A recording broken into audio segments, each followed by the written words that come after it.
Стапката на сиромаштија се намалила од 22,2% во 2023 на 21,9% минатата година. Според лајкенските индикатори за сиромаштија, на едно 4-члено семејство месечно му требаат најмалку 31.200 денари за да не се смета за сиромашно. Кај оваа категорија домаќинства стапката на сиромаштија изнесува 17,1%. На сиромаштија најизложени се децата и младите до 17 години, каде што ризикот достигнува високи 29,5%. Причината за тоа се најчесто еднородителските семејства кои едва и врзуваат крај со крај.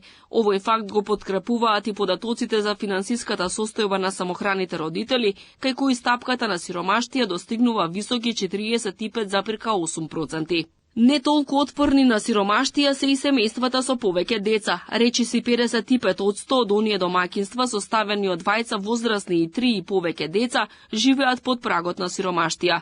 Има луѓе и кои имаат редовно вработување, влекуваат во категоријата сиромашни. Такви биле 7,9% од работниците минатата година. Тоа значи дека тие и покрај тоа што имаат работа, најверојатно имаат ниски примања, па никако не го надминуваат прагот на сиромаштија. Сличен е случајот и кај највозрасната категорија граѓани кај пензионерите.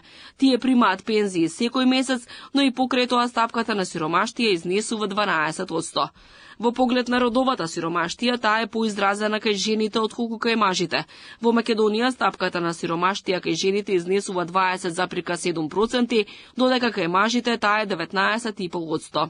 Во Македонија нееднаквоста во распределбата на приходите, мерена преку Джини коефициентот, во 2024 година изнесува 29,1%. Овој индикатор е еден од клучните показатели за социјалните разлики во општеството, бидејќи ја прикажува разликата помеѓу приходите на населението.